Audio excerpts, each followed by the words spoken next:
বিশ্বনবী সাইয়্যিদুল আম্বিয়া খাতামুন নবিয়্যিন হওয়ার পরেও নিজেকে বলতেন আমি আল্লাহর গোলাম।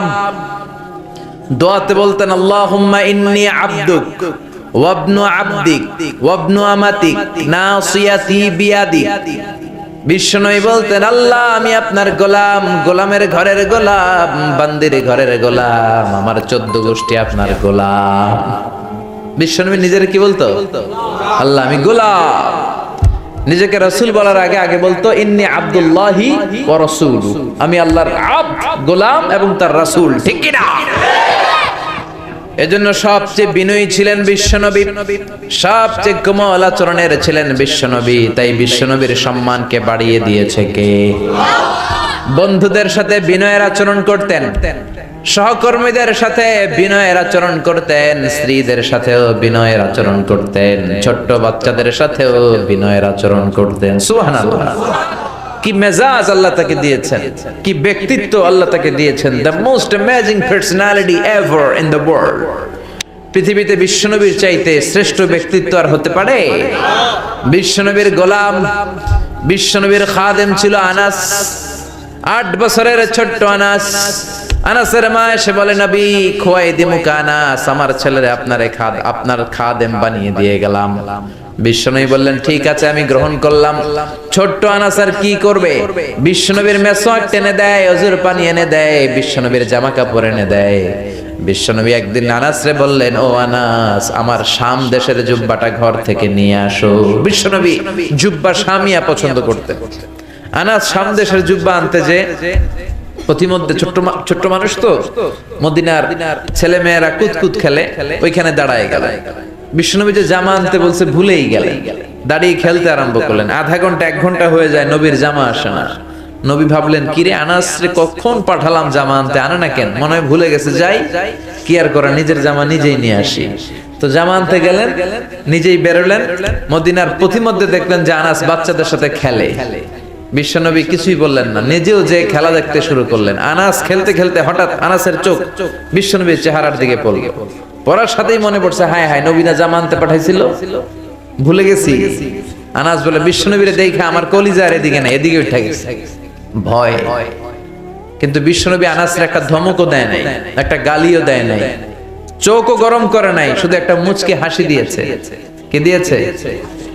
আনাস বলে বিশ্বনবীর সেদিনের এই মুচকি হাসির শাসন আমাকে আজীবন সোজা রাস্তায় রেখেছে, আর কোনোদিন বাঁকা রাস্তায় যেতে দেয় নাই। তার মানে শাসন করতে জানলে মুচকি হাসি দিয়েও শাসন করা যায়, ব্যাত লাগে না, ধমকি লাগে না, চিল্লায় বলবেন ঠিক কি না? এই নবী যেদিকেই তাকাবেন নবীর আদর্শ আর আদর্শ। খাদেমদের সাথে এত চমৎকার আদর্শ ছিল, সাহাবীদের সাথেও বিশ্বনবী চমৎকার আদর্শের অনুপম নিদর্শন রেখেছেন। সাহাবীদের সাথে যখন বসতেন সব সময় খোশ মেজাজে থাকতেন, সব সময় চমৎকার মেজাজ নিয়ে কথা বলতেন। সাহাবাদেরকে নিয়ে বিশ্বনবী একবার খেজুর খেতে বসলেন। খেজুর তো সবাই খেজুর খেয়ে বিচি সামনে রাখে, বিশ্বনবী খেজুর খেয়ে বিচি সামনে রাখে না। পাশে বসেছে ওনার মেয়ের জামাই আলী। আলী যেখানে বিচি রাখে ওইখানে বিশ্বনবী রাখেন। খেজুর খাওয়া শেষ, বিশ্বনবী বললেন মান মিন্না আকসারু মুতানাওয়ালান আর-রতাবা, চলো দেখি তো কে বেশি খেজুর খাইলো। সবাই গুনতে আরম্ভ করলো, গুনে দেখে সবার সামনে সমান সংখ্যক খেজুরের বিচি। বিশ্বনবীর সামনে কোনো বিচি নাই, কিন্তু আলীর সামনে বিচি ডবল। বিশ্বনবী বললেন দেখো দেখো এমন খাদক জামাই আল্লাহ আমারে দিয়েছে, সবাই খাইছে কম, আলী খাইছে বেশি। সাইয়েদনা আলী বললেন দেখেন আমার শ্বশুরও তো কম খাইতে পারে নাই, উনিও খাইছে অনেক। আমাদের সবার সামনে খেজুরের বিচি আছে, দেখো নবীর সামনে কোনো বিচিই নাই। তার মানে নবী যখন খেজুর খাইছে খেজুরের সাথে বিচিও মেরা দিছে। কি সুন্দর রসিকতা, সুবহানাল্লাহ পড়বেন না? তার মানে খাদেমের সাথে উত্তম আদর্শ, বন্ধুদের সাথে উত্তম আদর্শ, বিবিদের সাথে উত্তম আদর্শ, বিবিদের সাথে ভালো আচরণ করতেন। বিশ্বনবীর 11 জন স্ত্রী ছিল, 2 জন দাসী ছিল। সব সময় বিবিদের সাথেও খোশ মেজাজে চলতেন। আগে আগে বিশ্বনবী তার বিবিদেরকে সালাম দিয়ে দিতে, আগে সালাম দিতেন। আয়েশা বলে আমি 10টি বছর বিশ্বনবীর সংসার করলাম, একদিনও আগে সালাম দিতে পারিনি। মাঝে মাঝে ভাবতাম আজকে আমি দিব আগে, দরজার চিপায় লুকায় থাকতাম যে নবী আসার আগে আমি দিয়ে দিব, কিন্তু বিশ্বনবী দরজার অনেক দূরে থাকতে আওয়াজ করে বলতেন আসসালামু আলাইকুম ওয়া রাহমাতুল্লাহি তাআলা ওয়া বারাকাতুহু। এজন্য স্ত্রীকে সালাম দিবেন। আপনারা বিবিরে সালাম দেন তো? দেন দেন না? সালাম দিবেন, স্ত্রীকে সালাম দিবেন, স্ত্রীকে ভালোবাসবেন। স্ত্রীকে ভালোবাসলে সওয়াব আছে না নাই? কত সুন্দর ইসলাম। আপনি যে আপনার স্ত্রীর হাতের সাথে আপনার হাত মিলান, দুই হাতের সগীরা গুনাহ মাফ করে দেয় কে? স্ত্রীর চেহারার দিকে তাকালে আপনার চোখের সগীরা গুনাহ মাফ করে দেয় কে? আর ভাবির চেহারার দিকে তাকালে গুনাহ আছে না নাই? খবরদার, ভাবির দিকে তাকানো যাবে। তুমি সুন্দর তাই চেয়ে থাকি, সে কি মোর অপরাধ। স্ত্রীর দিকে তাকায় বলেন সুন্দর, অপরাধ নাই, কিন্তু শালীর দিকে তাকাইলে অপরাধ আছে না নাই? ভাবির দিকে তাকালে অপরাধ আছে না নাই? চাচাতো বোন, মামাতো বোন, এলাকার মেয়ে, তাদের দিকে বড় বড় চোখ করে তাকালে সওয়াব আছে না নাই? সওয়াব নাই, খালি গুনাহ, ঠিক কিনা? এজন্য মেয়ের জামাই আলীরে বললেন, আলী লা তুতবি'ন নাযরাতান নাযরা, ভুল করে এক নজর যদি কোনো বেগানা নারীর চেহারার দিকে তোমার পড়ে যায়, খবরদার দ্বিতীয় নজর দিবা না। ফা ইন্না লাকাল উলা ওয়া লাইসাত লাকাল আখিরা, প্রথম নজর ভুল করে যদি তাকাও তোমারে ক্ষমা করে দিবে কে? আল্লাহ। আবার তাকালে গুনাহ আছে না নাই? প্রথম নজরে ক্ষমা, দ্বিতীয় নজরে গুনাহ। এজন্য অনেকে বলে প্রথম নজরে যা দেখার দেখেলাম, অনেকক্ষণ ধইরা তাকায় থাকেন। আপনি কৌশল করলে আমার আল্লাহর কৌশল জানা আছে না নাই? সব কৌশলের বড় কৌশলী কে? এজন্য বিশ্বনবী বিবিদের প্রশংসা করতেন, মায়েশার রান্নার প্রশংসা করতেন, খাদিজার রান্নার প্রশংসা করতেন।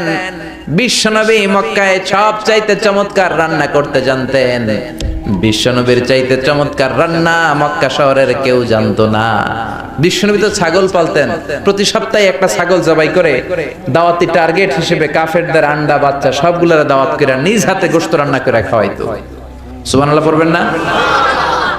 এত সুন্দর রান্না করতেন। তারপরে মায়েশার রান্নার প্রশংসা করতেন, খাদিজার রান্নার প্রশংসা করতেন। এজন্য বিবিদের রান্নার প্রশংসা করবেন, তার সৌন্দর্যের প্রশংসা করবেন। আর প্রতিদিন ঘর থেকে বের হওয়ার আগে আপনার স্ত্রীকে বলবেন একবার করে আই লাভ ইউ। কি বলবেন? বলবেন না? মুরব্বিরা কয় না, কম না, বললেন। আর বিবিরেই তো বলবেন, নিজের বিবিরে বললে সওয়াব আছে না নাই? স্ত্রীর প্রশংসা করলে স্ত্রী খুশি হয়, নারীরা খুশি হয়, প্রশংসা পেতে চায়। আপনার ওয়াইফ আপনার জন্য সাজে, আপনি যদি একদিনও না বললেন তোমার সুন্দর লাগতেছে, আর আরেক বেটায় যদি কয় ভাবি আপনার সুন্দর লাগে, ঝামেলা হবে না? আপনার জন্য লিপস্টিক দেয়, বেনি বাঁধে, বেনারসি শাড়ি পরে, একদিন আপনি বললেন না তুমি সুন্দরী, তুমি অনন্যা, তুমি সুস্নিগ্ধা, তুমি সুহাসিনী, সুকেশিনী, সুভাসিনী, অসূর্যম পোষা, মেঘে কালো কেশ, কাজল কালো চোখ, হরিণের মতো ডাগর ডাগর দুটি তোমার চোখ। একদিন আপনি বললেন না, কিন্তু আপনার ছোট ভাই বলে ভাবি তোমার আজকে যা লাগতেছে না, হেব্বি লাগতেছে, হেব্বি, একেবারে ইন্ডিয়ান নায়িকা ঐশ্বরিয়া রায় ফেল। তো আপনার ছোট ভাই যদি এগুলো বলে আর আপনি মুখ গোমরা করে রাখেন, ঘরের ভিতরে ভেজাল আছে না নাই? এজন্য বিবির রান্না, বিবির সৌন্দর্য, তার কাজের প্রশংসা করবেন। বলবেন যে তুমি অনেক ভালো, তোমাকে আমি অনেক ভালোবাসি, তুমি আমার কৈতরি, তুমি আমার টুনটুনি, তুমি আমার পরাণের পরাণ। বিবিরে বলবেন, হাসার তো কোনো কারণ নেই। শালীরে তো বলতেছেন না, ভাবিরে তো বলছেন না, ঠিক কি না? তাহলে ঘরটারে জান্নাতের ঘর বানায় দিবে কে? বিশ্বনবী বললেন নিজের বিবির সাথে প্রেম বিনিময় করলেও সওয়াব আছে না নাই?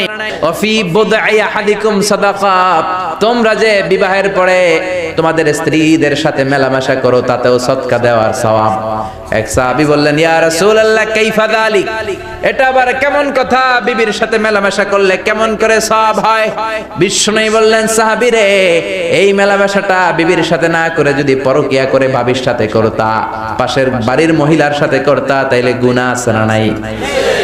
অন্য মহিলার সাথে প্রেম বিনিময় করলে যদি গুনাহ হয়, নিজের বিবির সাথে প্রেম ভালোবাসা বিনিময় করলে সওয়াব হয়। সুবহানাল্লাহ। এজন্য স্ত্রীর প্রশংসা করতে রাজি আছেন? এক লোক মাহফিলের মধ্যে অনেক শুনছে যে বিবিকে আগে সালাম দিতে হবে, বিবির বেশি বেশি প্রশংসা করতে হবে। তো ভাবলো আজীবন যৌতুকের লাগে বউরে কিলাইলাম, আজকে সালাম দিব আগে, যেহেতু ওয়াজে হুজুরে বলেছে, আর তার রান্নারও প্রশংসা করবো। তো বাড়িতে যেই বিবিরে প্রথম সালাম, বিবি কয় কি রে আজকে সূর্য উঠছে কোন দিক দিয়া? আজীবন আমারে কি লাই যৌতুকের লেগা, আজকে সালাম দেয়, ঘটনা তো ভালো না। রাত 12টার দিকে আসছে, মাহফিল টাফিল শুনে দরজা খুলে দিছে। স্বামী কয় খাবার দাও, ডাইনিং টেবিলে খাবার দিয়েছে। তো স্বামী খাবার খায়, স্ত্রী খাবার বেড়ে বেড়ে প্লেটে দেয়, আর স্বামী মিটি মিটি হাসে।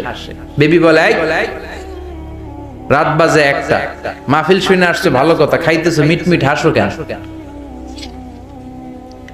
স্বামী বলে হাসতেছি তার কারণ আজকে তোমার গরুর গোশতের রান্নাটা এত মজা হয়েছে না, এত মজার গরুর গোশত জীবনে খাই নাই। রান্না মজা হয়েছে শুনে বউ তো তেলে বেগুনে জ্বলে উঠছে। কি রান্না মজা হয়েছে মানে?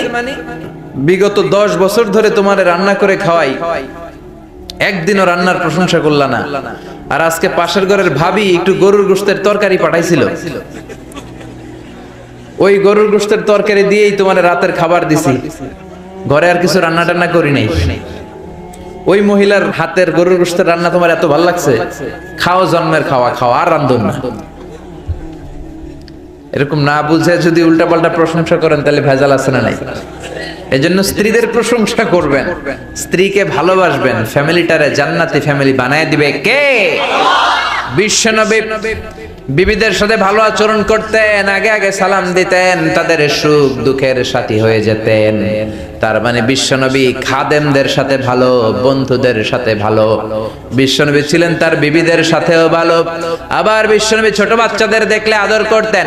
এমন কোন ছোট বাচ্চা নাই যে বাচ্চার মাথায় বিশ্বনবী হাত বুলায় না। আল্লাহু আকবার।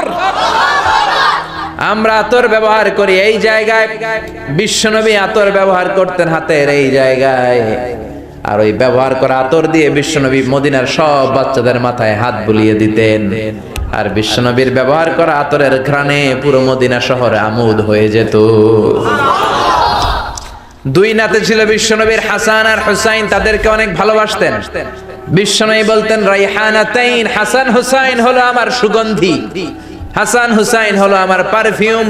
হাসান হুসাইনের দেহের এমন কোন জায়গা নাই যেই জায়গায় বিশ্বনবী 2 ঠোঁট দিয়ে চুমা দেয় না। বিশ্বনবীর নিজে ঘোড়া সাজতেন, হাসান কাদের উপর দাঁড়াতো, হাসান নামলে আবার হুসাইন উঠতো, হুসাইন নামলে হাসান উঠতো। গোটা বিশ্বের সর্দার, সব নবীদের সর্দার, বিশ্বনবীর হাসান হুসাইন ঘোড়ার মতো ঘোড়া বানিয়ে খেলতো।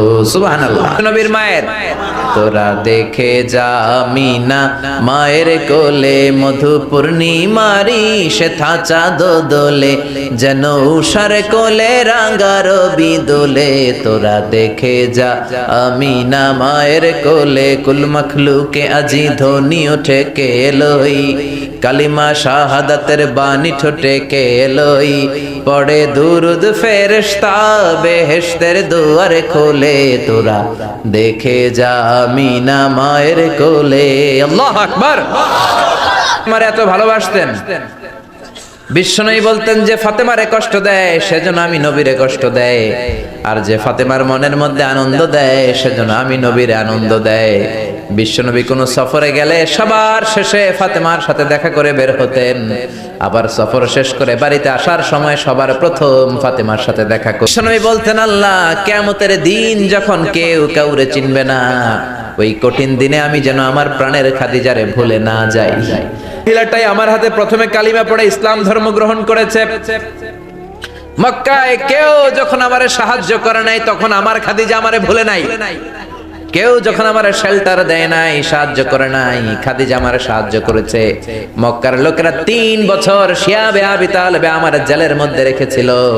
আমার কলিজার টুকরা বিবি খাদিজা ওই জেলখানার ভিতরে আমার সাথে জুড়ে পড়েন। আল্লাহু আকবার। দাসের সাথে কেমন আচরণ বিশ্বনবী, বন্ধুদের সাথে কেমন আচরণ, স্ত্রীদের সাথে কেমন আচরণ, ছোট্ট বাচ্চাদের সাথে কেমন আচরণ, সব অঙ্গনে বিশ্বনবীর জীবনী থেকে শিক্ষা আছে না নাই? বিশ্বনবীর প্রশংসা শুধু আমরা করি না, গোটা বিশ্ব করে।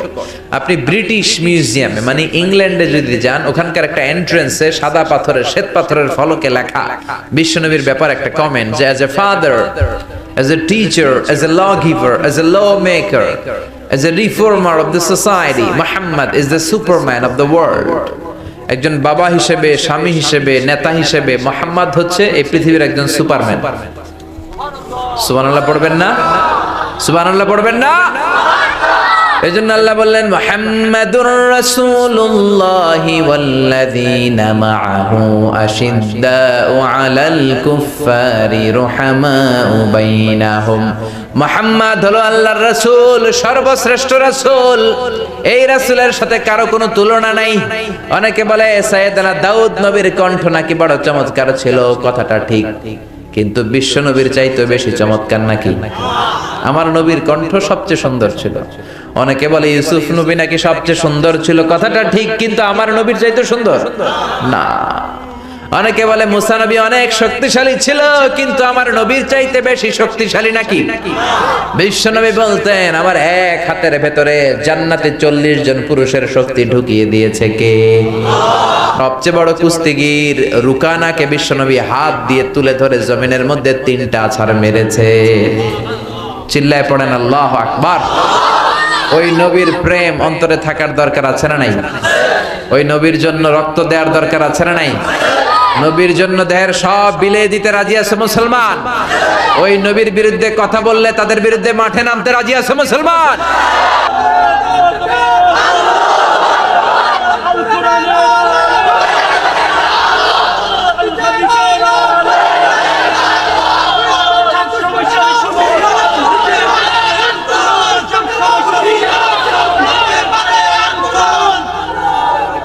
আল্লাহ আমাদের স্লোগানকে তুমি কবুল করো, বিশ্বনবীর শাফাত নসিব করো, বিশ্বনবীর ভালোবাসা অন্তরে রেখে জান্নাতে যাওয়ার তৌফিক দান করো। এজন্য বিশ্বনবী হচ্ছেন আল্লাহর রাসূল। আল্লাহর রাসূলের সাথে পৃথিবীর কারো তুলনা হতে পারে? বিশ্বনবী এমন নবী যেই নবী তার নিজের জীবনে কোনো কিছু বাস্তবায়ন না করে অন্যকে বলতেন না। এক সাহাবী এসে বলে ইয়া রাসূলুল্লাহ, ইয়া হাবিবাল্লাহ, আমার ছেলেটা বেশি বেশি মিষ্টি খায়, কি খায়? কথা কন। আমার ছেলে মিষ্টি খায় বেশি, এত বেশি মিষ্টি কিনে দেওয়ার টাকা আমার নাই, আমার সামর্থ্য নাই, আমি কি করব? বিশ্বনবী বললেন যাও এক সপ্তাহ পরে আমার কাছে ছেলেকে নিয়ে আসবা। তোমার ছেলে মিষ্টি বেশি খায় বুঝলাম, এক সপ্তাহ পরে নিয়ে আসবা। এক সপ্তাহ পরে বিশ্বনবী ছেলেরে বলল বাবা মিষ্টি বেশি খাও নাকি? ছেলে বলে জি নবী, মিষ্টি আমার পছন্দ। ছোট বাচ্চারা মিষ্টি বেশি পছন্দ করে না? আপনাদের মাহফিলের এখানে বাজার বসছে না, ওইখানে কটকুটি জিলাপি এগুলো আছে না, দেখবেন বাচ্চারা বাড়ি থেকে টাকা নিয়ে খালি ওইদিকে যাবে, মাহফিলে আসুক আর না আসুক। বিশ্বনবী বাচ্চাটারে বললেন ও ছেলে মিষ্টি বেশি খাও নাকি? ছেলে বলে নবী আমি মিষ্টি বেশি খাই। শুনতেছেন? মাইক ম্যানের কথা কইছি, সবাই ওদিকে তাকায় আছে। বাস পড়ছে একটা, সবাই ওদিকে তাকায় আছে। পিছন থেকে ডাক দিলে সবাই এমনি তাকাবে।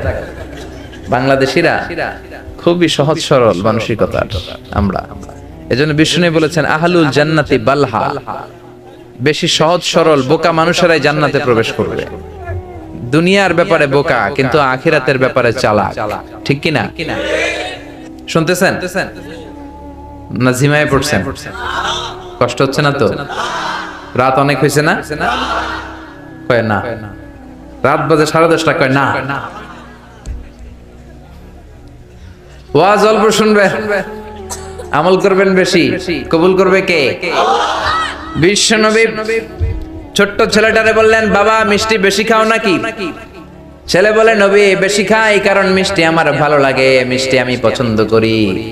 বিশ্বনবী ছেলেটারে বললেন ও বাবা, তোমার বাবার এত টাকা নাই যে তোমারে প্রতিদিন এত মিষ্টি কিনে দিবে, আজকে থেকে মিষ্টি খাওয়া কমায় দাও। ছেলে বলল ঠিক আছে নবী, কমায় দিব। ছেলের বাবা বলে নবী এই কথা তো গত সপ্তাহে বলতে পারতেন, গত সপ্তাহে বললেন যেন আজকে আসি, আজকে আসার পরে যা বললেন এটা তো গত সপ্তাহে বলতে পারতেন। বিশ্বনবী বললেন কেমন করে বলি, কারণ আমি নবী তো নিজে মিষ্টি পছন্দ করি। গত এক সপ্তাহে নিজে কম কম মিষ্টি খেয়ে আগে নিজের মধ্যে আমল এনেছি, তারপরে তোমার ছেলের নসিহত করেছি। সুবহানাল্লাহ। এমন নবী নিজের জীবনে কোনো কিছু বাস্তবায়িত না করে অন্যকে বলতেন না। আর আমরা নিজে আমল করি না, সবাইরে বলি। নিজে নামাজ পড়ি না, অন্যরে বলি। নিজের মধ্যে ভালো আচরণ নাই, অন্যরে ভালো হইতে বলি। নিজে গীবত করি আর অন্যের দোষ ধরি, এরকম বেয়াদব ডাকাত আচরণ নাই। এজন্য আগে নিজে ভালো হন। কিছু মোরল আছে, নেতা আছে, আরেকবারের বিচার করে, ওই বাড়ির বেডির বিচার, ওই বাড়ির মাইয়ার বিচার, মাইয়া আরেক পোলার লইয়া বাকছে, ওই বাড়ির পোলা গাঞ্জা খায়, বিচার করতে গেছে, নিজের পোলার খবর নাই, নিজের পোলা ইফটিজিং করে, নিজের পোলা টেন্ডারবাজি করে, নিজের ছেলে চাঁদাবাজি করে, ঠিক কি না? নিজের বউ পরকিয়া করে, নিজের ঘরে ইসলাম নাই, নিজের ঘরে ভদ্রতা নাই, নিজের ঘরে শান্তি নাই, আরেক ঘরে শান্তি আনতে যায়, এরকম আছে না নাই? কিন্তু বিশ্বনবী এমন নবী, নিজে কোনো কিছু বাস্তবায়ন না করে অন্যরে বলতেন না, সুবহানাল্লাহ। আবার বিশ্বনবী বলতেন উতিতু খামসান লাম ইয়াতাহুন্না আহাদুন ক্বাবলি, পাঁচটা জিনিস রব্বুল আলামিন আমাকে দান করেছেন, আমার আগে কোন নবীকে এই পাঁচটা জিনিস দান করেন নাই। এক নম্বরে নুসিরতু বিররাবি মাসিরাতা শাহর, আমার ডানে বায়ে সামনে পেছনে 1 মাসের দূরত্ব পর্যন্ত জায়গার ভেতরে কোন কাফের মুশরিক যদি থাকে, ওই কাফেরদের অন্তরের ভেতরে আমি নবীর ব্যাপারে ভয় ঢুকিয়ে দেয় কে? 1 মাসের দূরত্বে নবী যেখানে থাকবেন, তার 1 মাসের দূরত্বে যদি কোনো কাফির থাকে, নবীর ভয়ে ওই কাফের অন্তরটা ধুপ ধুপ করতে থাকে, কোন সুবহানাল্লাহ। 2 নাম্বার জুইলাতলি আল আরদু কুল্লুহা মসজিদান ওয়া তাহুরা, রব্বুল আলামিন আমার জন্য গোটা বিশ্বের পুরো জমিনটাকে মসজিদের জায়গা বানিয়েছেন, সেজদার জায়গা বানিয়েছেন, পুরো জমিনটাকে আমার জন্য তায়াম্মুম করার জায়গা বানিয়েছেন, কোন সুবহানাল্লাহ। অন্য নবীদের সময় শুধু মসজিদে নামাজ পড়া যেত, মা'বাদ ইবাদত গাহে নামাজ পড়া যেত, কিন্তু বিশ্বনবীর সময়ে নিয়ম হলো সব জায়গায়, ঘরে পড়তে পারবেন নামাজ, রাস্তায় পড়তে পারবেন, বাজারে পড়তে পারবেন, নৌকার উপরে পড়তে পারবেন, প্লেনের ভেতরেও পড়তে পারবেন, মহাশূন্যের স্যাটেলাইট চ্যানেলে যেও নামাজ পড়া যাবে, চিল্লা এখন ঠিক কি না? আবার বিশ্বনবী বললেন জমিনটারে আমার জন্য পবিত্রতা গ্রহণের মাধ্যম বানালেন, অজুর পানি নাই, কোথাও 1 ফোঁটাও পানি নাই, মরুভূমির মাঝখানে নামাজের সময় হয়েছে, তায়াম্মুম করে নামাজ পড়ার সিস্টেম দিয়েছে কে? এই সিস্টেমটা আমরা বিশ্বনবীর একমাত্র কুমারী বউ মা আয়েশার কারণে পেয়েছি, ঠিক কি না? মা আয়েশা আবার বলতেন আমারে আল্লাহ এমন 5টা জিনিস দিয়েছে দুনিয়ার কোন নারীকে দেয় নাই, এমনকি বিশ্বনবীর অন্য বিবিদের কেউ দেয় নাই। 1 নম্বরে আমি হলাম বিশ্বনবীর একমাত্র কুমারী বউ, বাকি সব বউগুলো ছিল বিধবা, সুবহানাল্লাহ পড়েন। 2 নম্বরে আমার ঘরে বিশ্বনবীর কবর। 3 নম্বরে বিশ্বনবী যখন ইন্তেকাল করে, বিশ্বনবীর মাথাটা ছিল আমার কোলের মধ্যে, আমার কোলের মধ্যে বিশ্বনবী মাথা রেখে ওনার শেষ নিঃশ্বাস ত্যাগ করেছে, চিল্লা এখন সুবহানাল্লাহ। 4 নম্বরে মা আয়েশা বলতেন আমি যখন বিশ্বনবীর সাথে এক লেপের নিচে ঘুমাতাম, তখন কোরআনের আয়াত নাজিল করত কে? অন্য বিবির সাথে এক লেপের নিচে থাকা অবস্থায় কোরআন নাজিল হতো না। 5 নম্বরে ও দুনিয়ার মানুষেরা শোনো শোনো, আমি আয়েশার কারণে তোমরা তায়াম্মুমের বিধান পেয়েছো। মা আয়েশা একবার বিশ্বনবীর সাথে যুদ্ধের কাফেলা থেকে ফিরছেন, হঠাৎ করে গলার হার হারিয়ে গেল। বিশ্বনবীরে বললেন আমার সোনার হার পাওয়া যাচ্ছে না। বিশ্বনবী বললেন কাফেলা থামাও, আমার বিবি আয়েশার হার খোঁজো। সব সাহাবারা হার খুঁজতে শুরু করলো। হার খুঁজতে খুঁজতে মাগরিবের নামাজের সময় একেবারে যায়, নামাজের সময় যেন যায়, সবাই বলে হায় হায় আবু বকর, তোমার মেয়ের কারণে আজকে সবার নামাজ কাজা হবে, তোমার মেয়ের কারণে বিশ্বনবীর নামাজ কাজা হবে, সাহাবীদের নামাজ কাজা হবে। কি কাজ করলো তোমার মেয়ে? আবু বকর যে নিজের মেয়ে আয়েশারে ধমকাতে লাগলো, ও আয়েশা কি করলি? আল্লাহ কোরআনের আয়াত নাজিল করে বললেন, ও আবু বকর আয়েশারে ধমক দিও না। এই পৃথিবীর মধ্যে যে কয়টা নারীকে আল্লাহ আমি পছন্দ করি, তার মধ্যে একজন হলো আয়েশা। আল্লাহু আকবার। فإن لم تجدوا ماء فتيمموا صعيدا طيبا, যাও আয়েশার সম্মানে আজকে থেকে আমি আল্লাহ তায়াম্মুমের আয়াত নাজিল করে দিলাম। যদি অজুর পানি না পাও, বালুর মধ্যে এরকম মাসহ করে 2 হাতে মাখবেন, আরেকটা বাড়ি দিয়ে চেহারার মধ্যে মাখবেন, তায়াম্মুম হয়ে গেল। নামাজ পড়লে কবুল করে নেবে কে? এজন্য বিশ্বনবী বলতেন জুইলাত লিয়াল আরদু কুল্লুহা মাসজিদান ওয়া তাহুরা, রব্বুল আলামিন গোটা বিশ্বটারে আমার জন্য মসজিদ বানিয়েছেন, গোটা বিশ্বটারে রব্বুল আলামিন আমার জন্য পবিত্রতা অর্জনের মাধ্যম বানিয়েছেন। 3 নম্বরে বিশ্বনবী বললেন উহিল্লাত লিয়াল গানাইম, যুদ্ধের পরে যে গনিমতের মাল পাওয়া যায় সব নবীদের জন্য এটা খাওয়া ছিল হারাম, আর আমাদের জন্য এটাকে হালাল করেছে কে?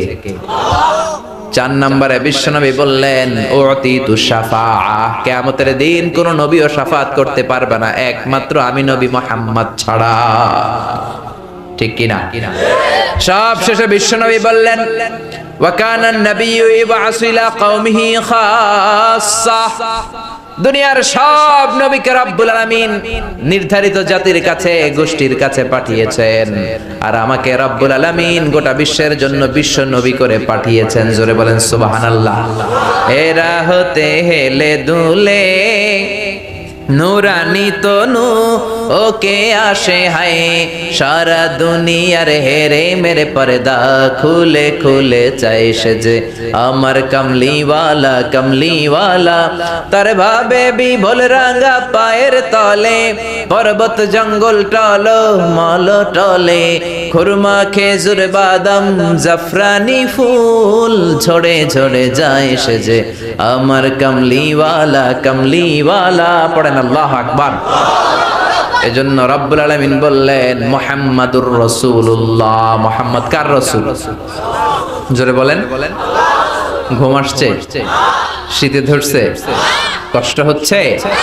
তাহলে গলা ফাটিয়ে তাকবীর দেন, লিল্লাহি তাকবীর।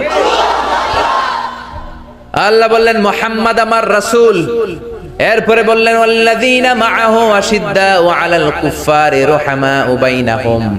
মুহাম্মাদের সাথে যারা থাকে তারা নিজেদের ব্যাপারে পুষ্পকোমল, কাফেরদের ব্যাপারে তারা বজ্র কঠোর।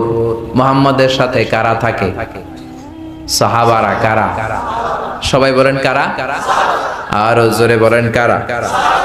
বিশ্ব নবীর সাথে সাহাবারা থাকে। প্রথমে আল্লাহ নবীর বর্ণনা দিলেন, এরপরে আল্লাহ সাহাবাদের বর্ণনা দিলেন। আল্লাহ বললেন ওয়াল্লাযীনা মাআহু, নবীর সাথে যারা থাকে, আশিদ্দাউ আলাল কুফার, সাহাবারা কাফেরদের ব্যাপারে কড়া, রুহামাউ বাইনাহুম, নিজেদের ব্যাপারে তারা কোমল, মুমিনদের ব্যাপারে তারা কোমল, কাফিরদের ব্যাপারে তারা কঠোর। জোরে কোন ঠিক কিনা? এইজন্য সাহাবীরা হলো আমাদের মডেল, সাহাবীরা আমাদের আদর্শ। হলিউড বলিউডের নায়ক নায়িকারা আমাদের আদর্শ নয়। সালমান খান, আমির খান আমাদের আদর্শ নয়, ঋত্বিক রোশন আমাদের আদর্শ নয়, বারাক ওবামা, ডোনাল্ড ট্রাম্প আমাদের আদর্শ নয়। আমাদের আদর্শ হলো বিশ্ব নবী আর তার সাহাবারা। ঠিক কিনা? এজন্য বিশ্ব নবী বলতেন খায়রুল কুরুনি করনি সুম্মাল্লাযীনা ইয়ালুনাহুম সুম্মাল্লাযীনা ইয়ালুনাহুম, সবচেয়ে সেরা যুগ আমি নবীর যুগ, তারপরে আমার সাহাবীদের যুগ, তারপরে আমার তাবেঈদের যুগ। এজন্য খবরদার কোশ্চিন কালেও কেউ আমার সাহাবীদেরকে গালি দিবা না। লা তাসুব্বু আহাদাম মিন আসহাবি, সাহাবীদেরকে ভালোবাসা ঈমান, সাহাবীদেরকে ঘৃণা করা নিফাকি, সে মুনাফিক। ঠিক কি না? বিশ্বনবী বললেন আমার এক একটা সাহাবা এক একটা সুপারস্টার। কি কি? সুপারস্টার। আসহাবি কান নুজুম, নাজমুন মানে তারকা। এক একটা সাহাবী এক একটা তারকা, এক একটা সাহাবী একটা সুপারস্টার। এইজন্য সাহাবীদের জীবনীতে আমাদের জন্য শিক্ষা আছে না নাই? বিশ্বনবী বলতেন আরহামু উম্মতি বি উম্মতি আবু বকর, আমার সাহাবাদের মধ্যে সবচাইতে কোমল হৃদয়ের সাহাবী হলেন আবু বকর। ওয়াশাদ্দুহুম ফি আমরিল্লাহি উমর, আর আল্লাহর দ্বীনের ব্যাপারে সবচাইতে কঠোর সাহাবী হলেন ওমর। সুবহানাল্লাহ। তিরমিজির হাদিস এটা। এক হাদিসে বিশ্বনবী 8 জন সাহাবীর 8টা গুণের কথা বললেন। কয়টা? আরো জোরে বলেন কয়টা? প্রথমে বললেন আবু বকর কোমল হৃদয়ের, এরপরে বললেন দ্বীনের ব্যাপারে করা হচ্ছে কে? ওমর। 3 নম্বরে বললেন ওয়া আসদাকুহুম হায়াআন উসমান, সবচাইতে লজ্জাশীল সাহাবী ছিল আমার উসমান। 4 নম্বরে বললেন ওয়া আফদাহুম আলী, আল্লাহর কোরআন দিয়ে চমৎকার বিচার করতে পারতো আমার মেয়ের জামাই আলী। সুবহানাল্লাহ। 5 নম্বরে বললেন ওয়া আকরাহুম লিকিতাবিল্লাহি উবাই, আল্লাহর কিতাবকে সবচেয়ে সুন্দর করে পড়তে পারতো যে সাহাবী, তার নাম উবাই ইবনে কাব। তারপরে বিশ্বনবী বললেন ওয়া আলামুহুম বিল হালালি ওয়াল হারামি মুআয ইবনে জাবাল, হালাল হারামের ব্যাপারে যেই সাহাবী সবচাইতে বেশি জ্ঞান রাখে ওই সাহাবীর নাম হলো মুআয ইবনে জাবাল। 7 নম্বরে বিশ্বনবী বললেন ওয়া আফরাদুহুম যায়েদ ইবনে সাবিত, আর ফারায়েজের জ্ঞান যেই সাহাবী সবচেয়ে বেশি রাখতো তার নাম হলো যায়েদ ইবনে সাবিত। 8 নম্বরে সর্বশেষে বিশ্বনবী বললেন আলা ওয়া ইন্না লিকুল্লি উম্মাতিন আমিনুন ওয়া আমিনু হাদিহিল উম্মতি আবু উবাইদা ইবনুল জাররাহ, সব জাতির মধ্যে একজন বিশ্বস্ত লোক থাকে। এই মুসলমানদের মধ্যে আমার সাহাবীদের মধ্যে সবচাইতে বিশ্বস্ত লোকের নাম আবু উবাইদা ইবনুল জাররাহ। কোন সুবহানাল্লাহ, চিল্লায় কোন সুবহানাল্লাহ। এজন্য প্রথমে বিশ্বনবী বললেন আরহামু উম্মতি বি উম্মতি আবু বকর। সাহাবীদের মধ্যে সবচেয়ে কোমল হৃদয়ের সাহাবীর নাম কি? সবাই বলেন। আবু বকর নামে অনেক ছেলে পেলে এলাকায় আছে না নাই? আবু বকর নামটা কেমন লাগে? ভালো লাগে। ইসলামের প্রথম খলিফা, বিশ্বনবীর হিজরতের সাথী, ঠিক কি না? নবীর পরে সবচেয়ে শ্রেষ্ঠ মানুষ হচ্ছেন আবু বকর। সুবহানাল্লাহ পড়েন। আবু বকর নামটা বড় চমৎকার। ছেলে হলে এই নাম রাখবেন, আবু বকর রাখবেন। ভদ্র নাম আপনার ছেলের জীবনে একটা প্রভাব ফেলবে। চিল্লায় এখন ঠিক কিনা? বিশ্বনবী বললেন সবচেয়ে কোমল হৃদয়ের সাহাবী হলো আবু বকর, আর আবু বকরকে আবু বকর নামেই ডাকবেন। আমরা অনেক সময় নামের বিকৃতি করে ডাকাডাকি করি। আবু বকরের ডাকে বকইরা, আছে না নাই? কত সুন্দর নাম রেখেছে মা বাবা। আব্দুল কুদ্দুস, সেটারে ডাকে কুদ্দুচা। জিহাদের ময়দানে সর্বপ্রথম যে সাহাবা তীর মেরেছেন তার নাম সাদ বিন আবি ওয়াক্কাস, সেটারে ডাকে আকাইচা। আছে না নাই? এজন্য আবু বকরকে বকইরা ডাকবেন নাকি ডাকবেন আবু বকর? সবচেয়ে রহম দিলের সাহাবী, এত নরম হৃদয়ের সাহাবী সাইয়েদনা আবু বকর যখন নামাজের মধ্যে দাঁড়াতেন, ইমামতি যখন করতেন, কান্নার চোটে তেলাওয়াত করতে পারতেন না। কান্নার চোটে তেলাওয়াত করতে পারতেন না। বিশ্বনবীর ইন্তেকালের পরে 1 বছর মসজিদে নববীর ইমাম ছিলেন। জাহরি কেরাতে মানে ফজর, মাগরিব, এশা, এই 3 নামাজ আমরা আওয়াজ করে কেরাত পড়ি না? কথা বলেন। উনি যখন ইমামতি করতেন কান্নার চোটে তেলাওয়াত শোনা যেত না। ইমামতি করতে দাঁড়ালে শুধু কান্না শুরু করে দিতেন। হেরেম শরীফে যারা গিয়েছেন, কাবা ঘরের পাশে যারা নামাজ পড়েছেন, শাইখ আব্দুর রহমান আস-সুদাইস যখন আযাবের আয়াতগুলো পড়ে তিনিও কান্নায় ভেঙে পড়েন, ঠিক কি না? উনি কাঁদে, মুসল্লিরাও কাঁদে, কিন্তু আমরা তারাবির নামাজ পড়ি 20 রাকাত, একদিনও কান্নার সুযোগ হয় না, ঠিক কি না? কারণ এমন জোরে পড়ে রেলগাড়িও ফেল, জাপানের ট্রেনও ফেল হয়ে যাবে, এত দ্রুত হাফেজ সাহেবরা পড়ে। খবরদার, তারাবির সালাতে দ্রুত কোরআন পড়বেন না, কোরআনকে তারতিলের সাথে পড়বেন। ওয়ারাত্তিলিল কোরআনা তারতিলা, কার কথা? তারতিলের সাথে পড়বেন, তাজবিদের সাথে পড়বেন, ধীরস্থির ভাবে পড়বেন। সাইয়েদনা আবু বকর নামাজের মধ্যে যখন দাঁড়াতেন কান্নার চোটে তিনি নামাজ পড়তে পারতেন না। এত কোমল হৃদয়ের লোক ছিলেন। কানা রাকিকাল কলবি ওয়া সারিআল বুকা, অন্তরটা ছিল নরম, আর নামাজে দাঁড়ালে শুধু কাঁদতেন। আর আমরা নামাজে দাঁড়ালে দিন দুনিয়ার হিসাব আছে না নাই? সারা দিনেও যেটা আমার মনে পড়ে না, নামাজে দাঁড়াইলে মনে পড়ে, ঠিক কি না? নামাজে দাঁড়ালে আমাদের মনে হয় মাশরাফিকে আউট হইল না ছক্কা মারলো। নামাজে দাঁড়ালে আমাদের মনে হয় শেয়ার বাজার উঠলো না নামলো। নামাজে দাঁড়ালে মনে হয় হিন্দি সিরিয়াল শুরু হলো নাকি কারেন্ট চলে গেছে। জোরে কোন ঠিক কিনা? হরেক ধরনের চিন্তা নামাজের মধ্যে আছে না নাই? সাহাবীরা যখন নামাজে দাঁড়াতেন, মরুভূমিতে সাহাবারা যখন নামাজ পড়তেন, আকাশের পাখিগুলো খেজুর গাছ মনে করে সাহাবীদের মাথায় এসে বসে যেত। পাখিগুলো মনে করতে এগুলো মানুষ না, এগুলো খেজুর গাছ, কারণ নড়ে না, চড়ে না, ঠায় দাঁড়িয়ে আছে। আল্লাহু আকবার। বিশ্বনবীর মেয়ের জামাই আলীর পায়ের মধ্যে তীর ঢুকলো, তীর। ব্যথার চোটে চিল্লায়, কেউ তীর বের করতে পারে না। তীর বের করার জন্য টান দিলে চিৎকার মেরে ওঠে। বিশ্বনবী বেলাল রে বললেন, ইয়া বেলাল আকিমিস সালাহ, আযান দাও, নামাজ কায়েম করো। আরেক সাহাবীরে বললেন, ও সাহাবী, তুমি 3য় রাকাতে নামাজে শরীক হবা। আমি যখন 1 রাকাত শেষ করে 2য় রাকাতে দাঁড়িয়ে কেরাত শুরু করব, তুমি কাতারের মাঝখান দিয়ে যে আলীর পায়ের তীরটা গায়ে যত শক্তি আছে শক্তি দিয়ে টান দিয়ে বের করবা। বিশ্বনবী নামাজ শুরু করলেন, আল্লাহু আকবার। প্রথম রাকাত পড়লেন, 2য় রাকাতে যখন দাঁড়ালেন, ওই সাহাবী কাতারের মাঝখান দিয়ে যে সাইয়েদনা আলীর পায়ের ওই তীর টান দিয়ে বের করেছে, ফিনকি দিয়ে রক্ত বের হয়েছে। নামাজ শেষ, সাইয়েদনা আলী নামাজের মধ্যে টের পায় নাই, নামাজের পর চিল্লাচিল্লি শুরু পায়ের ব্যথায়। বললেন, এত রক্ত কেন, আর আমার পায়ের তীর কোথায়? বিশ্বনবী বললেন, আলী, আমি এক সাহাবীকে তীর খুলতে বলেছি, কারণ আমি জানি তুমি যখন নামাজে দাঁড়িয়ে যাও দিন দুনিয়ার কোনো হুঁশ তোমার তখন থাকে না, তোমার অন্তরটা আল্লাহর আরশে চলে যায়।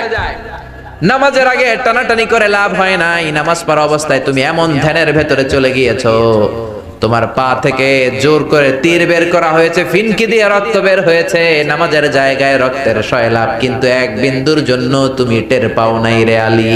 সুবহানাল্লাহ। আমাদের নামাজ কি এমন নামাজ? আমরা নামাজও পড়ি আবার দাড়িও চুলকাই, আছে না নাই? মসজিদের ডানে বায়ে জানলা থাকলে নামাজও পড়ি আবার জানলা দিয়ে ভেবে তাকাই, আছে না নাই? নামাজও পড়ি মসজিদের ঘড়ির দিকেও তাকাই, কয়টা বাজে? এরকম মুসল্লি আছে না নাই? বিষ্ণুই বললেন সল্লু সলাতা মুআদ্দিয়া, বিদায়ী নামাজ পড়ো। প্রত্যেক সময় যখন নামাজে দাঁড়াবেন ভাববেন হতে পারে এটাই আমার জীবনের শেষ নামাজ। পারফর্ম দ্য সালাহ as if this is your last and final prayer. মনে করবেন এটাই হতে পারে আমার ফাইনাল, আমার লাস্ট প্রেয়ার, শেষ নামাজ। আজকে যে মাহফিল শেষ করে বাসায় যাইতে পারবো গ্যারান্টি আছে? আর 10 মিনিট যে বাঁচবো গ্যারান্টি আছে? তো নামাজে যখন দাঁড়াবেন এটা চিন্তা করতে সমস্যা কি? আমার তো কোনো গ্যারান্টি নেই, হতে পারে এটাই জীবনের শেষ নামাজ। এই জন্য নামাজের ব্যাপারে যত্নবান হন। এখন মসজিদ হয়েছে কিন্তু মুসল্লি নাই, জোরে কোন ঠিক কিনা? এ নামাজি আমার ঘরে নামাজ পড়ো আজ, দিলে মে তোমার চরণ তলে হৃদয় যায় নামাজ। হে নামাজি আমার ঘরে নামাজ পড়ো আজ, দিলে মে তোমার চরণ তলে হৃদয় যায় নামাজ। আল্লাহু আকবার। মসজিদ আল্লাহর কাছে কেঁদে কেঁদে বলে রব্বুল আলামিন, মসজিদের মধ্যে টাইলস হয়েছে, এয়ার কন্ডিশন হয়েছে, বিউটিফিকেশন হয়েছে, লাইটিং হয়েছে, ফাইটিং হয়েছে, কিন্তু মুসল্লি বাড়ে নাই, ঠিক কি না? সিনেমার হলের মধ্যে ভিড় আছে না নাই? ক্রিকেট খেলার স্টেডিয়ামে ভিড় আছে না নাই? ঈদের আগের দিন চাঁদ রাতে শপিং মলে ভিড় আছে না নাই? মেলা যখন হয় মেলার ভিতরে ভিড় আছে না নাই? কিন্তু মসজিদের ভিতরে কোনো ভিড় নাই, ঠিক কিনা? প্রথম কাতার পুরা হয় না, ফজরের নামাজ এরকম আছে না নাই? এজন্য সবার আগে নামাজ। সবার আগে কি? আউয়ালু মা ইউহাসাবু বিহিল আবদু ইয়াউমাল কিয়ামাতি আস-সালাহ। কিয়ামতের দিন সর্বপ্রথম যে জিনিসটার হিসাব হবে সেটা সালাত। সালাত সোজা হইলে সব সোজা করে দিবে কে? সালাতে কায়েম করো, সালাতে কায়েম করো, হবে সম্মানী তুমি, হবে জান্নাতি তুমি, হবে সম্মানী তুমি, হবে জান্নাতি তুমি, দিবে কাল হাসরে শীতল ছায়া আর সে আজিম। রব্বিয়াল আলা রব্বিয়াল আযীম রব্বিয়াল আলা রব্বিয়াল আযীম। পড়েন আল্লাহু আকবার। এজন্য নামাজ যেন আমাদের হয় সাইয়েদনা আবু বকরের মতো। উনি ছিলেন কোমল হৃদয়ের অধিকারী। কোনদিন ওনার খেলাফতের আমলে কাউরে ধমক দেন নাই, রক্তচক্ষু দেখান নাই, সবার সাথে কোমল আচরণ করেছেন। এজন্য বিশ্বনবী বলতেন আরহামু উম্মতি বি উম্মতি আবু বকর। আমার সাহাবা আবু বকর তিনি হলেন আমার উম্মতের মধ্যে সবচাইতে রহম দিল, কোমল হৃদয়ের। জোরে কোন ঠিক কিনা? 2 নম্বরে বিশ্বনবী বললেন ওয়া আশাদ্দুহুম ফি আমরিল্লাহি উমর। আল্লাহর দ্বীনের ব্যাপারে সবচেয়ে কঠোর ছিল কে? আর জোরে বলেন কে? আল্লাহর দ্বীনের ব্যাপারে কোনো কথা নাই, ওনার মুখের আগে হাত চলতো, মুখের আগে লাঠি চলতো। আমরা একামত দিলে ইমাম সাহেবরা কিবলামুখী হয়ে দাঁড়িয়ে থাকি, আর একামত চলার সময় সাইয়েদনা ওমর মুসল্লিদের দিকে তাকায় থাকতেন। কার পা বাঁকা, বাঁকা হইলে লাঠির বাড়ি আছে না নাই? এখনো যদি বাংলার জমিনে জায়গা মতো লাঠির বাড়ি দেয়া যেত, সবাই রে সোজা করে দিত কে? আল্লাহ। লাঠির বাড়ি নাই, ওই ওমরের বাড়ি নাই, তো এই জন্য এত টেন্ডারবাজি, চাঁদাবাজি, দুর্নীতি, হত্যা, গুম, ঠিক কি না? আবার বিশ্বনবী বলতেন লা নাবিয়্যা বা'দি ওয়ালা রাসূলা। আমার পরে কোনো রাসূল নাই, আমি নবীর পরে কোনো নবীও নাই। তবে লাউ কানা বা'দি নাবিয়্যুন লাকানা উমর। আমার পরে যদি নবী হওয়ার যোগ্যতা কারো থেকে থাকে, আমার ওমরের মধ্যে ওই যোগ্যতা আছে। প্রভু তুমি বলেছো রাসূল দেবে না, বলনি দেবে না ওমর, বলনি দেবে না হামজা তারি, খালিদ বিজয়ী সমর। প্রভু তুমি বলেছো রাসূল দেবে না, বলনি দেবে না ওমর, বলনি দেবে না হামজা তারি, খালিদ বিজয়ী সমর। প্রভু তুমি বলেছো রাসূল দেবে না। আল্লাহু আকবার। কেমন ছিলেন সাইয়েদনা ওমর?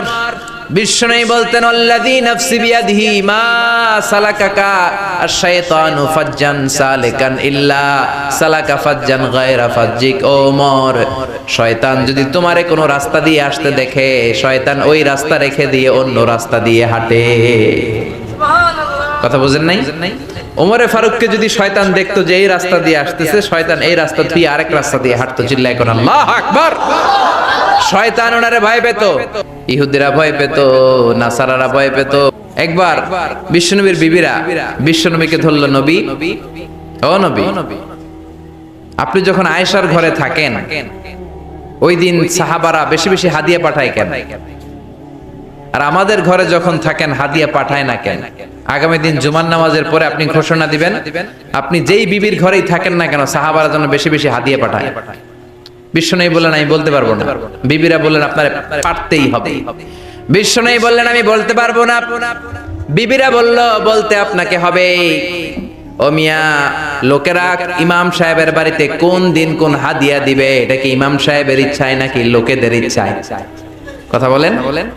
বিশ্বনবীও বুঝাতে পারে না, বিবিরাও ছাড়ে না। ইন দ্য মিন টাইম কে জন্য দরজার বাইরে থেকে সালাম দিল, আসসালামু আলাইকুম ওয়া রাহমাতুল্লাহ। বিশ্বনবী বুঝলেন এটা ওমরের সালাম। কার সালাম? কথা বলেন। বিশ্বনবী সালামের উত্তর নিয়েই বিবিদের দিকে তাকালেন, তাকিয়ে দেখে একটা বিবিও সামনে নাই, সব ঘরের ভেতরে চলে গিয়েছে। বিশ্বনবীর সাথে এতক্ষণ ধরে জোরাজুরি, কিন্তু সাইয়েদনা ওমরে ফারুকের সালাম শোনার সাথে সাথে সব বিবিরা উঠে দৌড়, চিল্লায় এখন আল্লাহু আকবার। এইজন্য ওমরে ফারুক ছিলেন দিনের ব্যাপারে সবচেয়ে কড়া। এত কড়া ছিলেন, শয়তান ভয় পেত জমের মতো, ইহুদিরাও ভয় পেত, বিশ্বনবীর বিবিরাও ভয় পেত। সাইয়েদনা ওমরে ফারুক মদ খাওয়ার অপরাধে নিজের ছেলেকে ৮০টা বেত মেরেছেন। কয়টা? আর জোরে বলেন। ওনার ছেলের নাম আবু শাহমা, আব্দুর রহমান মারুফুন বিআবি শাহমা। নাবিজ খেয়েছিল মূলত। নাবিজ হচ্ছে দুধের মধ্যে খুরমা ছেড়ে দিলে, আরব দেশি যারা আছে আরবের লোকেরা খায়, রাতের বেলা দুধের মধ্যে শক্ত খুরমা ছেড়ে দিবেন, সকালবেলা দেখবেন দুধটা লাল টকটকে হয়ে গিয়েছে। ওটা খুবই স্বাস্থ্যকর, কিন্তু এটা সকালেই খাইতে হবে। ৩ দিন ৪ দিন ৫ দিন রেখে যদি খান, ওইটা আর নাবিজ থাকবে না, ওইটা মদ হয়ে যাবে, তারই হয়ে যাবে। ঠিক কি না? ওমরের ছেলে তাই করেছে, ৪ দিন পরে খেয়েছে, মদ হয়ে গেছে। এখন এরকম দুলে কয় তুই কেঠা, বাপেরে কয় তুই কেঠা। ওমরে ফারুক কাই তোর বাপ। ও আপনি আব্বা জান, চিনতে পেরেছে। ওমরে ফারুক কয় শারিবতা খামরান, মদ খেয়েছো নাকি? আবু শাহমা কয় লা শারিবতু নাবিজ, নাবিজ খেয়েছি। ওমরে ফারুক বললেন ইফতাহ ফামাক, মুখ খোল। হা করার পরে ঘ্রাণ নিয়ে দেখে মদ, কলারটা ধরে টেনে মসজিদে নববীর বারান্দার মধ্যে বেঁধে ফেললেন। জোহরের আজান হলো, নামাজ হলো। নামাজের পর সাইয়েদনা ওমরে ফারুক বললেন মাকানাকুম ইনদানা হাদ, আমাদের বিচার আছে, সবাই বসেন। জোহরের আজান শুনে যত সাহাবারা ওযু করে মসজিদে নববীর দিকে যায়, সবাই দেখে মসজিদে নববীর বারান্দার মধ্যে ওমরের ছেলে বাধা। সবাই বলে ঘটনা কি? খলিফার ছেলে এইভাবে বাধা কেন? নামাজের পরে ওমরে ফারুক সবাই নিয়ে বসলেন। ওমরে ফারুক বললেন আমার ছেলে মদ খেয়েছে, বিচার হবে। প্রেসিডেন্টের ছেলে মদ খেয়েছে, না জানি কি বিচার হয়। সবার মধ্যে কানা ঘুষা। কেউ কেউ বলে আরে প্রেসিডেন্টের বলা তো, মারবে না, এমনি ছেড়ে দিবে। কেউ কেউ বলে আরে এটা ওমর, ৮০ বেত দেওয়ার কথা, ৮০টা না দেখ ৪০টা দিবে। কেউ বলে না না ৪০টাও না, ১০-২০টা দিয়ে ছেড়ে দিবে। সৈয়দনা ওমরে ফারুক জল্লাদরে বললেন বড় একটা চাবুক নিয়ে আয়। আনার পরে হাজার হাজার লোক তাকিয়ে আছে। ওমরে ফারুক বললেন ইবদা বিসমিল্লাহ, মাই শুরু কর।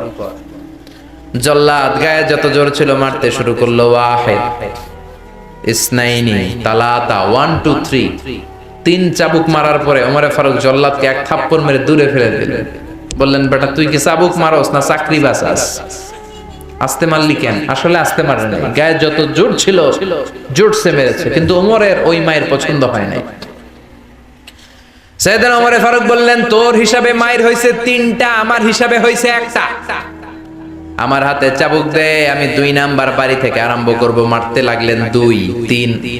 ওমর ছিল মদিনার মধ্যে সবচেয়ে শক্তিশালী পুরুষ। ওনার হাতের চাবুকের বাড়ি যে খেয়েছে সে বুঝেছে কত মজা। এক একটা করে চাবুকের বাড়ি মারে, চামড়া ফেটে ফিনকে দিয়ে রক্তগুলো ছোপ ছোপ করে মসজিদে নববীর বারান্দার ওয়ালের মধ্যে লাগে। এক একটা চাবুকের বাড়ি মারে, ছেলেটা ডেকে বলে, আব্বা আর জীবনে মদ খাবো না, আর জীবনে নাবিজ খাবো না, এবারের জন্য তুমি আমারে মাফ করে দাও। ওমরে ফারুকের পাষাণ হৃদয় তখনও নরম হয় না, একের পর এক চাবুক মারতে লাগলেন। 20টা চাবুকের বেত মারার পরে নিজের কলিজার টুকরা আবু শাহমা বেহুশ হয়ে যায়। ওমরে ফারুক বললেন, মাথার মধ্যে পানি দে, হুশ করা। আবার 21 নাম্বার থেকে পিটাতে লাগলেন। 30টা মারার পরে সাইয়েদনা ওমরে ফারুকের বিবি এসে বলে, ও ওমর, তোমার পায়ে ধরি, আমার কলিজার টুকরা সন্তান আবু শাহমারে তুমি এভাবে শেষ করে দিও না।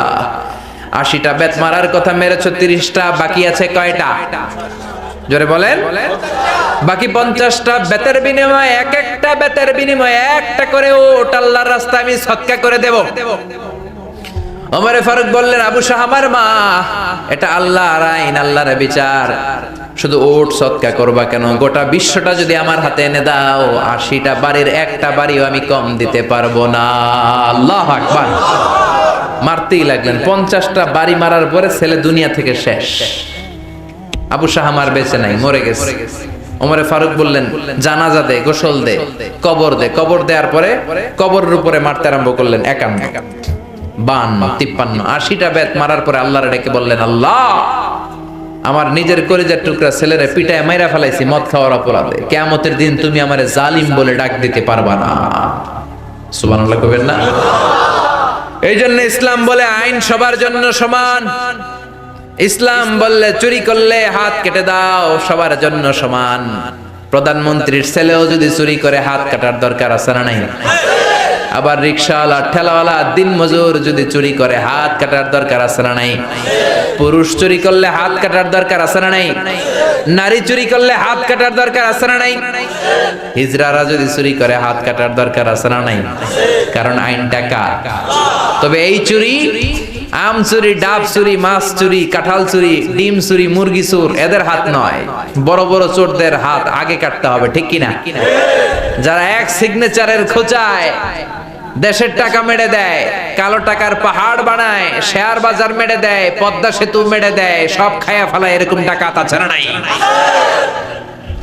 এজন্য আল্লাহ বললেন, সারিকু ওয়াস-সারিকাতু ফাকতাউ আইদিয়াহুমা জাযাম বিমা কাসাবা নাকালাম মিনাল্লাহ ওয়াল্লাহু আজিজুন হাকীম। চোর আর চুন্নির হাত কেটে দাও, সমাজটারে সুন্দর করে দিবে কে? ওমরে ফারুক এমন লোক ছিলেন, আল্লাহর দিনের ব্যাপারে নিজের ছেলেরাও ছাড়ে নাই। 3 নম্বরে বিশ্বনবী বললেন, ওয়াস্তাকুহুম হায়াআন উসমান। সাহাবীদের মধ্যে সবচেয়ে লজ্জাশীল সাহাবী কে? সবাই বলেন। আমার মেয়ের জামাই ওসমান সবচেয়ে লজ্জাশীল। বিশ্বনবীও ছোট্টবেলায় ছিলেন লজ্জাশীল। বিশ্বনবী কোনোদিন তার লুঙ্গি খোলেন নাই। ছোট্ট বয়সে ক্ষুধা লাগলেও কাঁদতেন না, ব্যথা পেলেও কাঁদতেন না। শুধু লজ্জাস্থানের জায়গা থেকে নবীর কাপড়টা সরে গেলে নবী চিৎকার দিয়ে উঠতেন, আল্লাহু আকবার। কিন্তু এখন আমাদের মধ্যে লজ্জা শরম নাই।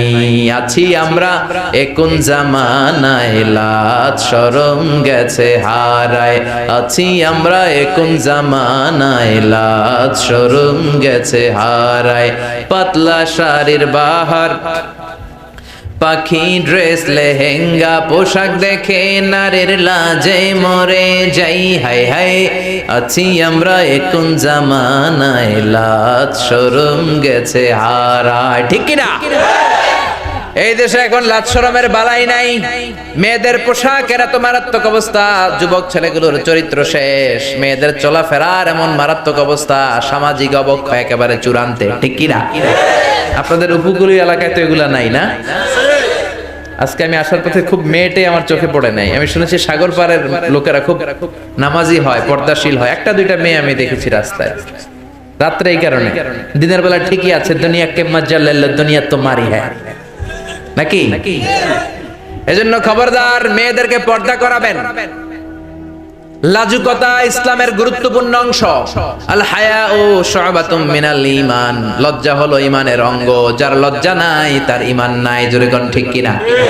এজন্য বিশ্বনবী বলেছেন ওয়াস্তাকুহুম হায়াআন উসমান, সবচেয়ে বেশি লজ্জাশীল ছিল উসমান। তারপরে বিশ্বনবী বললেন ওয়াকদাহুম আলী, সবচেয়ে ভালো কোরআন দিয়ে বিচার করতে পারতো আমার আলী। বিচার যদি করতে হয় একটা কিতাবের আলোকে বিচার করতে হবে মুসলমানের। চিল্লায় বলেন কিতাবটার নাম কি? এই কোরআন দিয়ে বিচার করলে ওই বিচারে কোনো দুই নাম্বারই থাকে? ওই বিচারে ঘুষ খাওয়ার কোনো সুযোগ থাকে? ওই বিচারে কোনো মিথ্যা সাক্ষী থাকে? ওই বিচারে কোনো স্কাইপি কেলেঙ্কারি থাকে?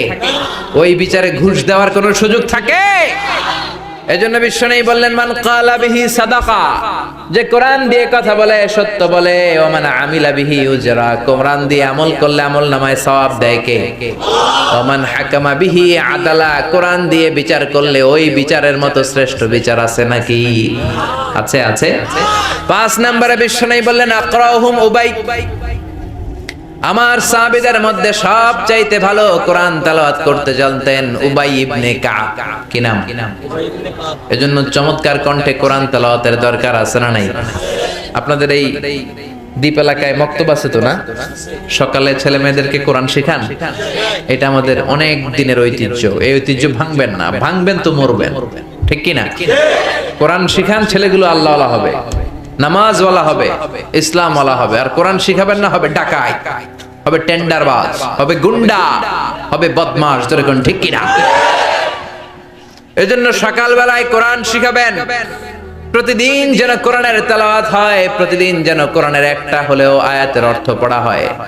কারণ কোরআন আপনার জীবনের সব সমস্যার সমাধান করে দিবে। সমাধান চাও যদি জীবনে মরণে, ফিরে যাও খুঁজে নাও চোখ রাখো কোরআনে। If you want the solution this দুনিয়া এন্ড আখিরা, go back have a look to the holy কোরআনে। ঠিক কি না? সব সমস্যার সমাধান, চিল্লায় বলেন সব সমস্যার সমাধান। এজন্যই কোরআন পড়ার দরকার আছে না নাই? কোরআন ছাড়বেন তো মরবেন, কোরআন ছাড়ছেন তো মরছেন। ঠিক কিনা? এজন্য কোরআনকে আঁকড়ে ধরতে হবে, কোরআন বুঝতে হবে, কোরআন পড়তে হবে, কোরআনকে অন্তরে নিয়েই মরতে হবে। ঠিক কিনা? তারপরে বিশ্বনবী বললেন হালাল হারামের ব্যাপারে সবচেয়ে স্পেশালিস্ট সাহাবী মুআজ ইবনে জাবাল। এমন সাহাবী ছিলেন, সাহাবীদের মধ্যে সবচাইতে বেশি হালাল হারামের জ্ঞান রাখতেন। আমরা এখন হালাল হারাম বাছি না, হালালও খাই হারামও খাই, ঘুষ খাই, যৌতুক খাই, সুদ খাই, আছে না নাই? আল্লাহ বললেন সব খায়ও না। কুলু মিম্মা ফিল আরদি হালালান তাইয়্যিবা, জমিনের মধ্যে আমি আল্লাহ যেটা হালাল করেছি সেটা খাও, বরকত দিবে কে? হালালে বরকত আছে না নাই? বেশি না কম? বুঝে উত্তর দেন। বলেন তো গরু খাওয়া হালাল না হারাম? কথা বলেন। কুকুর খাওয়া? গরু হালাল, কুকুর হারাম। প্রতিদিন আমরা গরু জবাই করি বেশি না কুকুর জবাই করি? কত হাজার হাজার গরু আমরা জবাই করি বিয়ের অনুষ্ঠানে, মুসলমানের অনুষ্ঠানে। আর কুরবানির ঈদে তো কথাই নাই, বাংলাদেশের গরু দিয়ে হয় না, ইন্ডিয়া থেকে গরু আনা লাগে। ঠিক কি না? তাহলে গরু খাই বেশি, কুকুর খাই না। গরু বছরে বাচ্চা দেয় কয়টা? একটা। কুকুর দেয় কয়টা? 7টা, 8টা, 9টা। কোনো জন্ম নিয়ন্ত্রণ নাই তো, দাদার সে দিতে থাকে। ঠিক কি না? তাহলে গরু খাই বেশি, কুকুর খাই না। গরু বাচ্চা দেয় কম, কুকুর বাচ্চা দেয় বেশি। তারপরেও বলেন তো বাংলাদেশে গরু বেশি না কুকুর বেশি? জোরে বলেন কি বেশি? এত খাওয়ার পরে, এত জবাই করার পরে, এত কম বাচ্চা দেওয়ার পরে গরু বেশি কেন? কারণ গরুতে বরকত বেশি। হালাল, হালালের ভেতরে রব্বুল আলামিন বরকত ঢুকিয়ে দেন। হারাম যত বেশি হোক বরকত হয় না। জোরে কোন ঠিক কিনা? এজন্য হালাল হারাম বাছার দরকার আছে না নাই? বিশ্বনবী বললেন ইন্নাল্লাহা তাইয়্যিব লা ইয়াকবালু ইল্লা তাইয়্যিবা, আল্লাহ নিজে পবিত্র, পবিত্র ছাড়া কোনো জিনিস তিনি কবুল করেন না। হারাম দিয়ে খাবেন, হারাম দিয়ে দেহ হইলে দেহ জাহান্নামে যাবে। হারাম টাকা দিয়ে মসজিদ করলে কোনো সওয়াব নাই। হারাম টাকা দিয়ে হজ করলে যত আলহাজ লাগাবেন কোনো সওয়াব নাই। চিল্লায় কোন ঠিক কিনা? 7 নম্বরে বিশ্বনবী বললেন আফরাদুহুম যায়েদ ইবনে সাবিত, আমার সাহাবীদের মধ্যে সবচাইতে বেশি ফারায়েজের জ্ঞান রাখে যায়েদ ইবনে সাবিত। ফারায়েজ মানে উত্তরাধিকার আইন। আল্লাহর দেয়া উত্তরাধিকার বন্টনের আইন। আল্লাহ বলেন ইউসিকুমুল্লাহু ফি আওলাদিকুম লিযযাকারি মিসলু হাযিল উনসায়াইন। দুনিয়ার সব বাবাদেরকে আল্লাহ ডেকে বললেন, ও বাবারা, মরার আগে সম্পদ যখন বন্টন করবা, ছেলের যদ্দুর দিবা, মেয়ের তার অর্ধেক দিবা। কার কথা? আরো জোরে বলেন। ছেলেরে যদি 2 লাখ দাও, মেয়েরে দিবা কয় লাখ? ছেলেরে যদি 4টা বাড়ি দাও, মেয়েরে দিবা কয়টা বাড়ি? আপনাদের এই চর এলাকায় ঠিকঠাক মতো দেন তো না? ঠিক মতো না? এটা নিয়ে কোনো ঝামেলা নাই। অনেক এলাকায় দেখা যায় ছেলেরে দেয় বেশি, মেয়েরে দেয় না। না দিয়ে মেয়েরে কয়, মা তোর লাগে আমি দোয়া করে দিলাম, তোর ভাইয়েরে সব দিয়ে দিলাম। তো দোয়া তো আপনি সবার জন্যই করবেন, যে যেটা পাওয়ার উপযোগী তারে ওইটা দেন, তারপরে দোয়া করেন। অনেক মা আছে ছেলের পাতে দেয় মুরগির রান, আর মেয়ের পাতে দেয় মুরগির ঠ্যাং। আছে না নাই? দেখবেন যে মা বাবা ছেলের পাতে দেয় মুরগির রান, মেয়ের পাতে দেয় মুরগির ঠ্যাং, ওই মা বাবার শেষ জীবন ছেলের বাড়িতে কাটে মেয়ের জামাইয়ের বাড়িতে। প্রকৃতির একটা রিটার্ন আছে না নাই? এজন্য আল্লাহর দেয় বিধান মানতে বলেছে কে? সব শেষে বললেন আমানতের কথা। আলা ইন্না লিকুল্লি উম্মাতিন আমিন। সব জাতির একজন বিশ্বস্ত লোক থাকে। ওয়া আমিনু হাযিহিল উম্মতি আবু উবাইদা ইবনুল জাররাহ।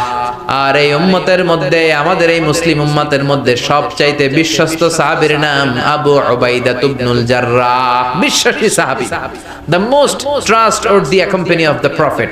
বিশ্বনবী নিজেও ছিলেন বিশ্বাসী। লা দীনা লিমান আমানাতা লাহু। যার এই আমানতদারিতা নাই, তার দিনদারি নাই। চিল্লায় কোন ঠিক কিনা? মক্কার লোকেরা কোথাও ঘুরতে গেলে বিশ্বনবীর কাছে আমানত রাখতো। তায়েফে ঘুরতে যাবে এক লোক, তার স্বর্ণ বাক্সের মধ্যে করে এনে বিশ্বনবীর বলল, আব্দুল্লাহর বেটা মুহাম্মদ, তোমার বাড়িতে আমানত রাখলাম, আমি তায়েফে যাব 7 দিনের জন্য। বিশ্বনবী বলেন, তুমি না আবু জাহেলের পার্টি করো, যাও আবু জাহেলের কাছে যায় রাখো।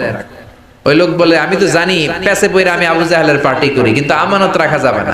স্বর্ণের বাক্স যদি আবু জাহেলের কাছে রাখি, আইসা দেখবো স্বর্ণও নাই, আমার বাক্সও নাই। ঠিক কিনা? এরকম ডাকাত সমাজে আছে না নাই? কোন আমানতদারিতা নাই। বিশ্বনবী বলেন as-সাদিকাল আমিন, আমানতদার। এইজন্য ইসলাম যদি মানতে হয় আমানতদারি হতে হবে। কিয়ামতের একটা আলামত হলো লোকজন আমানতদারিতা ভুলে যাবে, মানুষের সম্পদ জুলুম করে দেদারসে খেতে থাকবে। এই আলামতটা সমাজে আছে না নাই?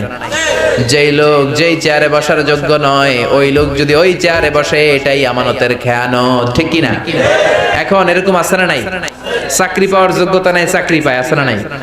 টেলিফোনের জোড়ে ইমাম হওয়ার যোগ্যতা নাই, ইমাম হইছে। আছে না নাই? এমপি হওয়ার যোগ্যতা নাই, এমপি হইছে। আছে না নাই? এগুলো সব কিয়ামতের আলামত। চিল্লায় বলেন ঠিক কিনা? এজন্য বাঁচতে হলে মডেল বানাতে হবে বিশ্ব নবীকে আর নবীর সাহাবীদেরকে। কথা বুঝতে পেরেছেন? মডেল বানাবেন কাকে? সালমান খানকে? আমির খান? হ্যাঁ, কাকে বানাবেন? বিশ্ব নবী আর বিশ্ব নবীর সাহাবা। চিল্লায় কোন ঠিক কিনা? জোরে বলেন ঠিক কিনা? আল্লাহ তাআলা আমাদের সবাইকে কথাগুলো বুঝে আর আমল করার তৌফিক দান করুক। আমরা পড়ি আমিন। যতগুলো কথা বলেছি কোরআন সুন্নাহর আলোকে বলেছি, বানিয়ে কিছু বলি নাই। তারপরেও আমার মনের অজান্তে কোনো মিস ইনফরমেশন যদি আমার মুখ ফসকে বের হয়ে যায়, সেগুলো যেন আল্লাহ তাআলা আমাদের স্মৃতিপট থেকে মুছে দেয়। আমরা পড়ি আমিন। সত্য, সুন্দর, কল্যাণকর, হকের পক্ষে যা বললাম তার সবটুকুন প্রথমে আল্লাহ তাআলা আমি মিজানুর রহমান আজহারীকে আমলের তৌফিক দান করে, পাশাপাশি আপনাদের সবাইকে আমলের তৌফিক দান করে। আমরা পড়ি আমিন। আপনারা সবাই ভালো থাকবেন, সুস্থ থাকবেন, কোরআনের সাথে থাকবেন। আবারও হয়তো দেখা হয়ে যাবে কোন তাফসীরুল কোরআনের ময়দানে। সুবহানাকাল্লাহুম্মা ওয়া বিহামদিকা আশহাদু আল্লা ইলাহা ইল্লা আনতা আস্তাগফিরুকা ওয়া আতুবু ইলাইক।